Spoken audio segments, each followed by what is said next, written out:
Human brain అనేది చాలా గొప్ప ఎగ్జిక్యూటర్. మీరు అనుకున్నవన్నీ కూడా తూచా తప్పకుండా అమలు చేస్తుంది. ఫర్ ఎగ్జాంపుల్ నిద్ర వస్తుంది అనుకోండి, అప్పటి నుండే ఆవలింతలు మొదలవుతాయి. అలాగే ఇవాళ రిలాక్స్ అయ్యి రేపు పని చేద్దాంలే అనుకోండి, వెంటనే సాకులు వెతికిపెట్టి మరి మనం కంఫర్టబుల్గా రిలాక్స్ అయ్యేలా చేస్తుంది. బ్రెయిన్ ప్రోగ్రామింగ్ అనేది ఒక గొప్ప సబ్జెక్ట్. ప్రతి క్షణం మన థాట్ ప్రాసెస్ని గమనించుకుంటూ, మన బ్రెయిన్ని సిస్టమేటిక్గా పెట్టుకుంటూ, అవుట్పుట్ని సమీక్షించుకుంటూ చేయాల్సిన పని. ఒక్క క్షణం కమిట్ అవ్వు, నేను ఏది ఏమైనా సరే ఈ పని చేస్తానని. నెక్స్ట్ మినిట్ నీ చావు రాసిపెట్టి ఉన్నా మొదట నువ్వు అనుకున్న పని చేశాకే చచ్చిపోతావు. అది మన గొప్పతనం కాదు, మన బ్రెయిన్ గొప్పతనం. నువ్వు ఏదనుకుంటే అది చేసి చూపెడుతుంది మన బ్రెయిన్. అందుకే ఎప్పుడూ గొప్పగా ఆలోచించు. నువ్వు ఇప్పటికిప్పుడు కష్టపడతానంటే నీ ఆవలింతలను, నీ నిద్రని, నీ బద్ధకాన్ని, నీ జలుబుని, ఇంకా నీ జ్వరాన్ని, నీ చుట్టూ ఉండే అన్ని డిసప్పాయింట్మెంట్లన్నీ కూడా పక్కన పడేసి నీ బ్రెయిన్ నీ పని మీద ఫోకస్ చేయడం మొదలు పెడుతుంది. గుర్తుంచుకో, నీ బ్రెయిన్కి ఫీడ్ ఇవ్వాల్సింది నువ్వే.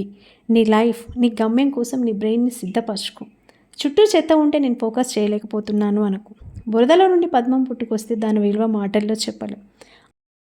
అంతా క్లీన్గా పాజిటివ్గా ఉంటే నువ్వేంటి, ప్రతి ఒక్కరూ సాధించగలరు. నీ చుట్టూ ఉండే బలహీనతలను దాటుకొని నువ్వెలా ఎదగావన్నదే నీ గొప్పతనం. మనందరికీ ఎదురైన ఒక చిన్న అనుభవం చూడండి. ఏదైనా ముఖ్యమైన పని కోసం మనం అలారం పెట్టుకుంటే అలారం కొట్టకముందే 2-3 సార్లు మనల్ని నిద్ర లేపుతుంది నిద్రావస్థలో ఉన్న మన మెదడు.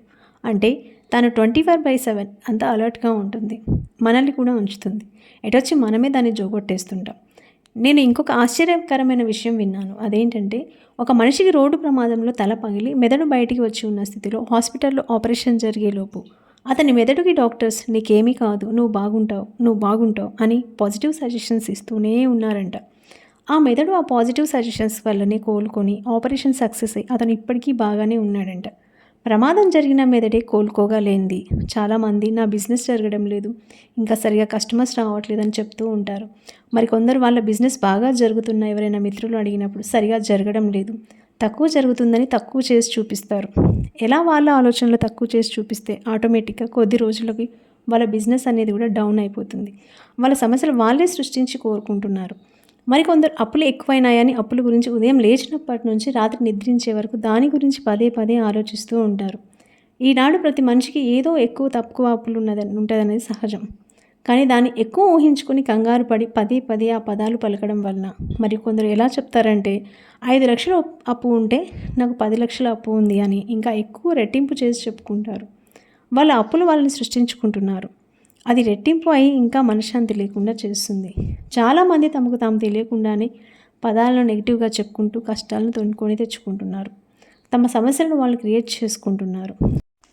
దయచేసి సమస్యలను మీకు మీరు క్రియేట్ చేసుకోకండి. మీరేం ఆలోచిస్తారో అది మీ యొక్క సబ్కాన్షియస్ మైండ్ అనేది నిజం చేస్తుంది. ఈ నెగిటివ్ థాట్స్ పోవాలంటే ప్రతిరోజు రాత్రి అండ్ ఉదయం మెడిటేషన్ చేయండి. మీ ఆలోచనలో తప్పకుండా మార్పు వస్తుంది.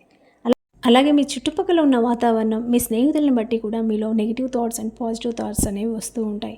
కాబట్టి మంచి వాళ్ళతో స్నేహం చేయండి. అలాగే ఆరోగ్యంగా ఉన్న బ్రెయిన్కి మనం రోజు పాజిటివ్ సజెషన్స్ ఇస్తూ ఉంటే బ్రెయిన్ బ్రహ్మాండంగా పనిచేస్తుంది.